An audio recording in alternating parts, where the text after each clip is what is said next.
1, 2, 1, 2, 3, 4.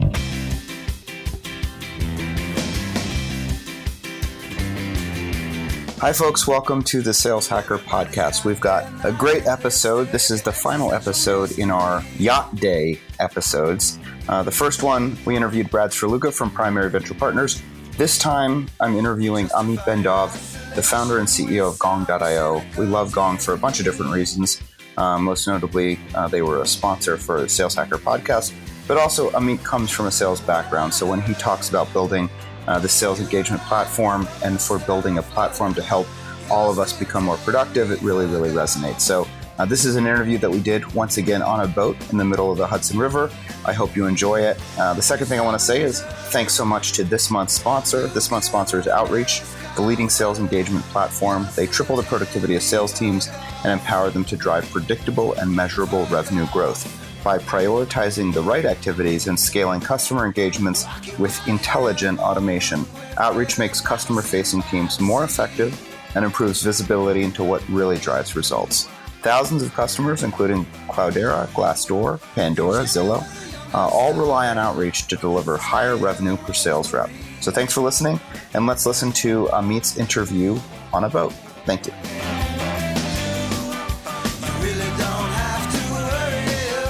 Amit Bendov, founder and CEO of Gong. Besides being a sponsor of today's event, to my mind, one of the fastest growing sales enablement platforms that I know of, so in the universe, because I don't think there's sales enablement platforms on other planets. So Gong is one of the fastest growing platforms, and it's also one of the areas that I think is most interesting. But Amit, so first of all, welcome to the Sales Hacker Afternoon boat thing. Thanks for inviting me. For those that don't know Gong, tell us your story. Tell us who you are, how you came to be starting and founding Gong, and then give us the elevator pitch for what Gong is and what Gong does. Sure. So Gong is the fourth company that I'm leading. I've been in technology companies my entire career, both as a VP and a CEO of a company, and I was scratching an itch. So my two previous companies were growing really, really fast, not as fast as Gong, but pretty fast. What were those two companies? Panaya in the ERP SaaS space and Sisense SaaS for business intelligence, based in New York. And the companies were growing fast, and the metrics looked really good. I was seeing what's happening inside the sausage factory, how many deals were not winning, how many salespeople were not succeeding, and we never really knew why. All we had was metrics like number of calls, number of leads, and conversion rates that often, looked good, except that sales were not. Okay, so we never really knew if we just made a bit higher or just didn't have a good training program for salespeople, or the leads weren't good. Sometimes they're not. I mean, salespeople will always say that, but sometimes they're right. Almost all the time, the leads aren't good. Yeah. I mean, we've all seen that video. The leads are weak. Sometimes they are. Yeah, we're getting leads, but they don't have a sense of urgency. How do you even make a decision or understand if 80% of your leads that you're getting right now don't have a sense of urgency? The crux was looking inside the conversation, not how many conversations, but the quality. Are we discovering pain? Are we getting the right leads, the right decision maker? And the only way to do it was listening to calls. And I spent a lot of time on flights from New York to Tel Aviv. And sometimes I'd ask the team, just give me like 5 recordings so I could, instead of watching the movies, I could get a feel for what's going on, but it was anecdotal and not on a scale. That's what they did for Gong, somebody that scans 100% and gives both the salespeople and the management team a better picture of what's happening inside the conversation, not just how many conversations. Walk us through the timeline of having the idea for the business. And now, are you guys B? Is it Series B? Or I feel like you have so much momentum. You're well advanced. So walk us through that evolution. It's kind of an odd question because we're an A, but for some company it'll be a B, maybe like a C in terms of size. Our seed was $6 million. I've heard the term avocado seed, pretty big, and we raised 22 Series A. Also large. Yeah. And we started the company. So I had the observation there's so much going to waste, and CRM doesn't give us the information that we need to make decisions as a management company team. And I did 2 things. First, I found a co-founder, Elon, my CTO, and the technical genius behind this. And we kind of divided the work. I started validating the business idea with 50 sales leaders that I know. And this was in the Valley? This was in Tel Aviv? We were in Tel Aviv, but we were calling people like mostly in the US. That's where our market is. And it was a simple call. And I asked him first, I'm thinking about developing something that'll give you visibility to the conversation that your teams are having. What do you think? Can it work? Would you buy? How much would you be willing to pay? And we had a certain number that if people say, yes, we're willing to pay that, it says, okay, we have a business idea, because there are also costs associated with that. So we need to make sure we have a business model. And the feedback was great. Everyone says yes. And says, we question, would it really work? Sounds like science fiction, but says, forget like the technology. Would you buy it? And people said yes. I still wasn't sure, because a lot of people will say yes and they don't. But at least you said on the surface, people say that. And then Elon checked what's available technically for natural language understanding, speech recognition, what's the state of the art, what can we realistically deliver today. We didn't want to do science fiction AI, it'll work in 5 years. We wanted something that we could sell today. So with that, we had a validation. Was this 2015, 16, 17? That was late 2015. One more question. Did you consider starting it without Elon? Did you consider starting the business and maybe outsourcing development or not having a technical co-founder? For like a split second. And I think it's one of the best decisions I've made, not just first him specifically, but having a partner is a great help. I mean, sure, it does cost something, but having him is phenomenal. I don't know what's the right numbers, like 2 or 3 founders. I mean, different companies working in different ways, but it is a real partner. So you did validation. You basically put together a focus group. You got some market feedback. What happened next? So I cobbled together a slide deck and met with some investors that I know. And we closed around really, really quick. It wasn't like a walk in the park. So I have a great record, like 3 companies succeeded before, but not everybody thought that it was like a fantastic idea. And the interesting part, sometimes if you raise money for some kind of obscure technology, it's easier because nobody understands anything. Right? So, okay, it's like virtualization backup and throw some AI stuff in there. It says, okay, this is cool. Is a, accomplished founder. What the heck? But sales, like psychology and marketing, everybody thinks that they understand, right? Especially with VCs and board members. And they said, well, salespeople are going to hate it. They're going to see it as a big brother. Legally, you can't record, and the technology isn't accurate, and Google's going to kill you because they own voice and all of these things. And these are not, these are valid concerns. But we raised fairly quickly, and then we hired the first team. I got a lot of emails from people who says we definitely regret not investing in you guys. But we did take those concerns into considerations. I mean, because they're real. So when what's in it for the salespeople, right? These are not stupid remarks. We want to make sure salespeople love it, and actually, how can we make it in a way that they'll be willing to pay out of their own pocket, even if the company is not sponsoring on that? So we built the product in a way that addresses these concerns. We had a team of 5 developers from Elon's previous company. We were sitting in a small space in WeWork, 7 of us, 6 that were doing real work, and me. There was a strange period because it was, and I asked Elon, that was mid-November 2015. I asked Elon, we have the few beta customers that signed up. When can we get a product? And it says mid-January. And I kind of used to like adding 3 months to whatever engineering is telling me. Even then, I don't believe until I actually see the product. It was like very slow period. And my wife was asking me, Amit, what's going on? Like, you lost your energy. It's not you. So like, listen, I have nothing to do in a company. It's like watching rocks grow. And then comes mid-January, we turn the system on, and I'm waiting for the whole thing to explode. People keep adding sessions and users, and the first customer had 100 salespeople. And I didn't know what to expect, but it worked.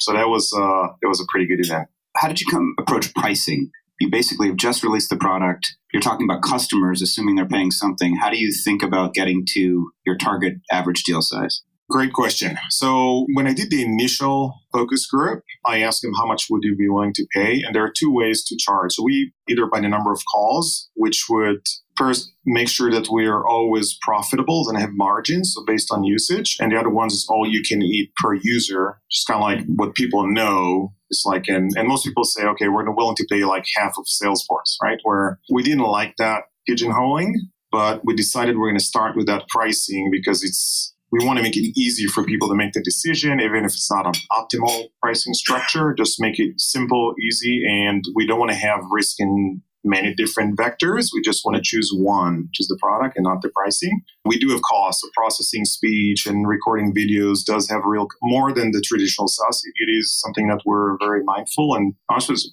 And the other thing that we did, we charged full pricing from day one. We did not have introductory pricing. We did not have try it for free for a year. The very first customers said just try the product. We weren't even trying to sell because we wanted to develop the product. But early on, I decided I want to charge full price. And the reason is not the money. It's the learning that I'm going to get out of that. And I wanted to know if people will be willing to pay, which is be good. And if not, what do we need to do? Either change the product, the pitch, or the value, so people will be willing to pay whatever is economical for us. Had you done some kind of a competitive assessment? Did you know where you sat in the pricing ecosystem? Were you, the most expensive product in the market, middle of the road when it comes to broadly defined sales enablement technologies? I didn't know. I didn't know that there were competitors, and apparently they were, but they're in stealth mode, fortunately for me. And I met some of them later. I was actually looking to buy something like Gong, and I couldn't find it, so I started a company. So the competitiveness was more and that's what people use as a benchmark is Salesforce, not as a product competitor, but kind of as a pricing framework. That's the one of the most common questions I get, so you're now charging your customers, and the question I get at every conference is when, and you probably get it too, when should you hire your first VP of sales? And how do you think about building and scaling your sales organization as a business-minded CEO? All right. It depends. I was the first VP of sales that was hired, but I also hired ours later on. So it depends if you're roughly an engineering CEO, if you just finished Stanford and you have a fantastic idea of nothing about sales. You may want to start by hiring an experienced, seasoned C-level executive early on. I took that position at a previous company. Kind of both. I do have a computer science degree, but I also sold a lot of stuff. So I started selling myself because I wanted to learn a pitch. And I brought a VP of sales once I had a couple of reps that were hitting quota. So these are the two. I get a lot of CEOs that ask me, who should I hire? Do I know people? And a lot of time they'll be looking at the director level or even just to hire a rep. And I'm asking, why are you looking for someone who's not as experienced? And usually it's a cost issue. My advice, you're thinking about it wrong because your biggest challenge right now is to get the product market fit quickly. And if you're off, you want to know about it faster. A seasoned sales executive will be able to figure it out a lot faster than someone who's less experienced. And if someone is less experienced, you'll never know if it's him or her or your product, right? Or someone who's more accomplished, you're minimizing the risk that it's the selection, or your product. That's a really interesting perspective. One of the things that Gong has done incredibly well, because there are competitors, we won't name them, but they're out there. But I feel like your marketing is better than anybody else's. How do you, at least in the sort of the subspace that you're operating within, is that just a function of investment? Is that part of your strategy? Did you hire, a VP of marketing really early? How do you think about allocating demand generation investment so that, because I think Gong has the highest name recognition in the space for what you're doing? We do invest, but it's not a function of the investment. Some of the best thing we're doing do not cost a lot of money, like being on a cruise with Max. I really think it's, and I never know, people said your marketing is good if they mean in a positive, or sometimes it's the marketing and not the product. But the product is kind of pretty close to viral. People talk about it. The audience that we sell to are usually pretty vocal on social media. So if you're good, people will talk about it. And we get a lot of user marketing, both within organizations and outside. Second, we use content and I've used it at previous company that is short, immediately applicable, and relevant to the audience that we sell to. Is it tweets? Is it short LinkedIn posts? Is data, LinkedIn posts. Got it. With data in it. With data. These are the open rates that are working. This is what you should say in a phone call. Right. So we thought, what's the strategic message and that we're thinking about, and how we can support it with content that people would actually be almost willing to pay for it, but then we'll give it for free. And that's what we do. So the strategic message was there's a lot of ignorance and opinions are going on about what to say on sales calls. Right. you read this book. There are 10,000 books on Amazon and nobody really knows. I mean, a lot of people have at best anecdotal evidence from some companies that they've worked at. So we're going to share some data. It'll be like the first images from the Hubble telescope, or first time that people saw images of the Titanic. There are a lot of hypotheses where it lays, but just when people develop the technology for mapping the ocean, then they're able to see clearly what's going on. These are kind of imagery that we wanted. And we started sharing data from calls, how many questions you should ask, type of question that actually worked well, when to bring up pricing in a conversation based on data. What are the answers? What are some interesting insights that emerged from your investment in content? There's a ton. So we found objection handling. So first, the one that's very easy to understand is talk time, talk to listen ratio, right? And it's a common problem, especially with younger salespeople or people who are just hired. They talk a lot, sometimes 85% of the conversation. And compared to some of the more experienced, you see them at 46% on average. So just more relaxed. And not as pressured. So that's an easy one, the patience factor. Just wait before you respond. Responding to an objection with a question. These are all things. And the good thing, you could actually show it to people. There is very strong evidence that you can't fix what you didn't do right in the discovery call. If you didn't build it right, if you didn't develop the pain, didn't ask the right questions, then your chances of closing your deals later on are very low, no matter what you do. So the start is very, very important. These are just a few. There's really a ton. There's usually about every This is great. So those links, those posts, they get about a couple thousand likes and tens of thousands of views and shares every month. So we do work on it. There's a team that's working on the data. They're thinking about the subjects, what would be useful, interesting, and we can realistically find the data for. I'm just speculating. Maybe you're somewhere in ARR between 10 and 40, but probably. We're not at 10 yet. Okay, but close. We're close, yeah. So Series A company, close to 10. How big is the marketing organization? When we're thinking about the size of investments we should be making, tell me about the size of that content team and that demand gen team. There's 4 people. I have 2 questions. One, how is your job changing as the company grows? That's question 1. So when we started, so the first very early days, I had nothing to do. It was primarily engineering. When we got the first support cases, great. Now I've got work. So early on, I did all the selling myself.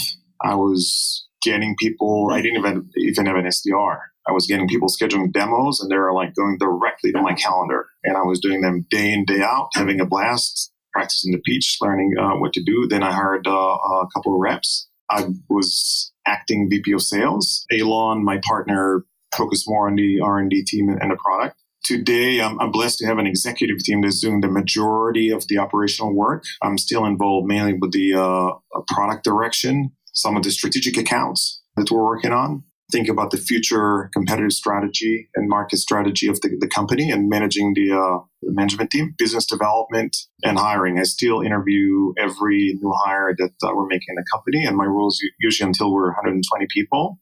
Every person, I'm the final step in interviewing. So a lot of my time goes to interviewing talent.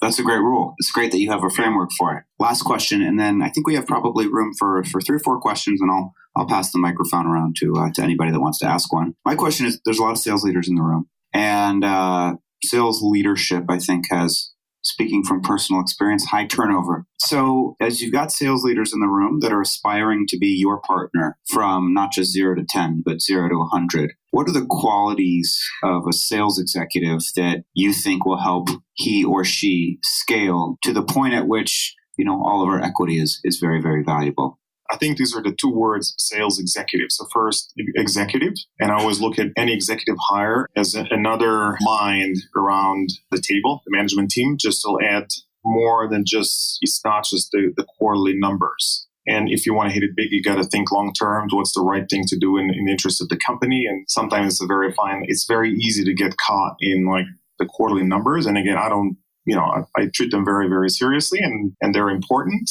but you want to make sure that someone who's has a long-term view of the company and acts like an officer. That's key.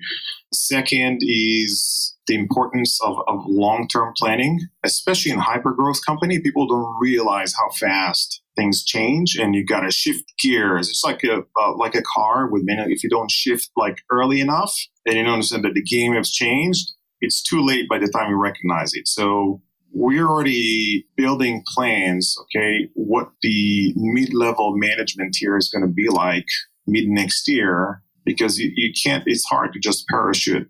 This is an example. You can't just parachute mid-level management. You got to build them on, and probably these are hires you should be making today to do that. So how you hire the team, how you think about your team building as a strategy.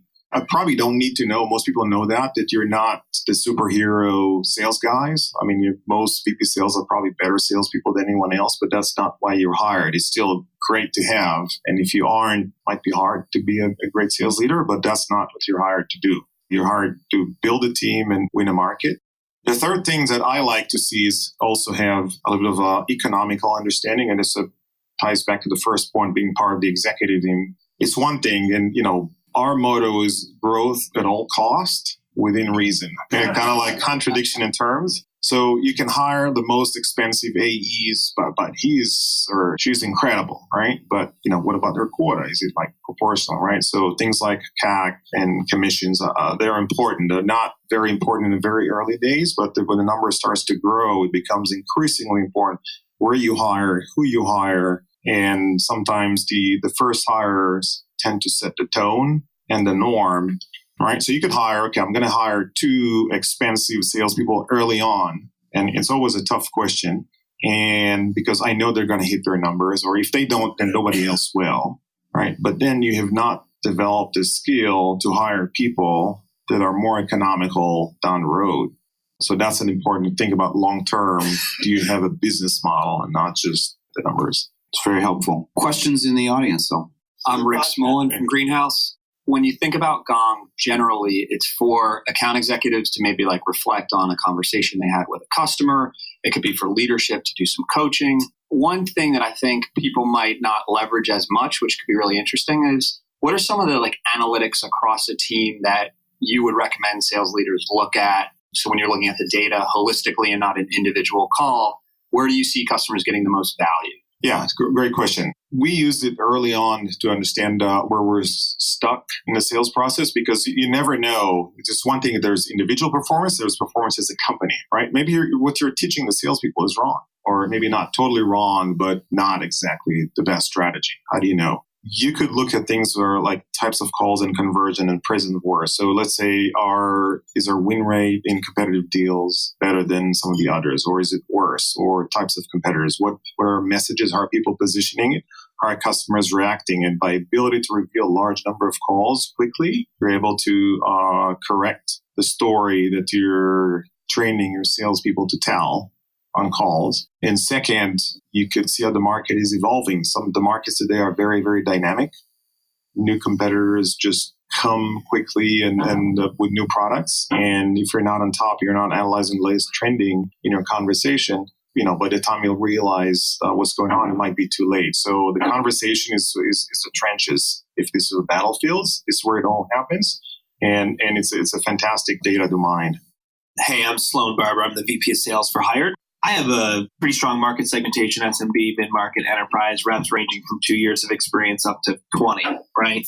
And ACV from, 30 to 6 figures. Where do you see the biggest impact of this type of product in terms of reps? I would assume it's more junior people, but also, again, don't want to make an assumption. And also, sort of second part of that question, what is the adoption like when you get into these senior reps that have been selling for 10, 15 years when they're sort of feeling like someone's maybe looking over their shoulder? Right? How do you, sort of implement this type of product into the culture? First, it is used across the board, both from mid-market, SMBs, and enterprise in different ways. The nice thing about it, there's nothing that people need to do. It's a non-intrusive system, so it just works. If you don't want to use it, you don't use it. That's the worst case, but we're not asking you to do any extra steps. So that's why the adoption is fairly good. And where it's not applicable yet is sales where there's a lot of face-to-face going on. All right, so mostly it's remote selling right now. We have people that do field sales, but they also have a lot of online communications. And there are very few people that push back. It's not a common phenomenon. You want to maybe comment from, we have someone who's using both for both, or how's your experience? So I'm Jason Everett with LinkedIn, and we are a happy Gong customer. And I think when we first scaled Gong across our sales organization, the big concern from our reps was that their customers were going to push back and there was going to be some discomfort that the sales reps would feel from them as a result of that, the little message that says, this call is being recorded, but we've heard almost none of that. And at the end of the day, it really felt like more of just a change management project than anything that was really happening in our conversations with our customers. Last question, and then we're going to move to the next section. How's it going, everybody? Ben Chirboga from Legal Sifter. Amit, thank you very much. Considering your background over what is, I'm sure, a very great career, I was wondering, what is the evolution of sales executives, VPs of sales, and how has that changed over the course of differing business models and markets being entrant very quickly? What are the 80-20 that you're looking for? How has that changed? Sorry, the 80-20 that I'm looking... In terms of what are the key levers that a sales executive, I guess, can still pull to make sure that, get what you're looking for, and what are the sort of bells and whistles that have maybe changed over the course of times? I think that the fundamentals haven't changed. It's like find a problem and solve it. That's what it boils down to. That's the most important things. And that has been always the challenge for a lot of people. It's easier said than done, but that's... If there is a problem and people that can buy and you have a great solution for that, that's what it is. Now, how to do it now is harder. People are more aware today. There's a lot of sales training program going on.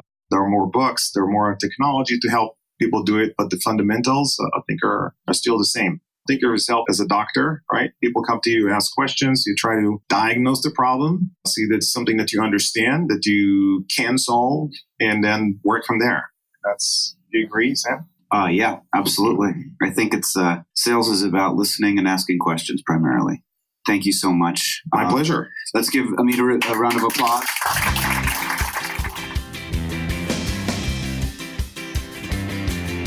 Hey everybody, this is Sam's Corner. It was a really fun day out on the Hudson River with Amit Bendov and with a bunch of other folks for that Sales Hacker Boat Retreat, featuring a bunch of members from the New York Revenue Collective. Sorry if you weren't able to make it. Hopefully you'll be able to make the next one. One of the things that Amit said, which we've talked about on the podcast before, and it's just always worth repeating and thinking about, young reps often, they just don't appreciate the value of silence.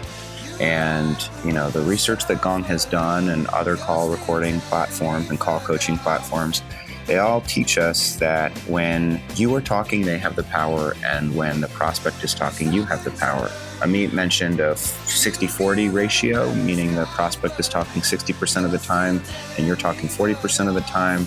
I tend to like 70-30. But the point is that you should be asking questions, using silence, and letting the prospect fill up the silence with their answers to those questions. And aggressively talking into the silence is not going to help you win that deal. So if you're new to the sales game or you're practicing on sales, practice not talking so much and practice being comfortable with short answers, with asking open-ended questions, with pressing the mute button on your phone so that you don't force yourself to uncomfortably talk into the silence. Use silence to your benefit. It can be very, very powerful if you are simply comfortable. And there's an incredible sales leader out there now. He's a CEO. His name's John Schoaf. We called him the professor back at Axial. But he was somebody, he would be willing to sit in silence for up to 2 minutes while the prospect was thinking about the answer to that question. So if you're out there and you're practicing or you're deploying your trade as a sales executive, just remember, use silence to your advantage. This has been Sam's Corner. Thank you for listening.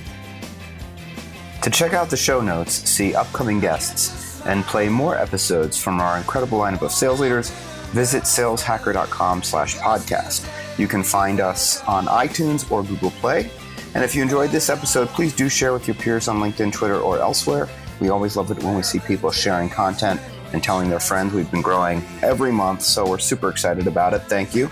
And finally, special thanks again to this month's sponsors at Outreach. See more at outreach.io/saleshacker. Finally, if you want to get in touch with me, find me on Twitter at SamFJacobs, which unfortunately for you may be overburdened with political and Washington Capitals related tweets. But if you want professional correspondence, find me on LinkedIn at linkedin.com/in/SamFJacobs. I'll see you next time.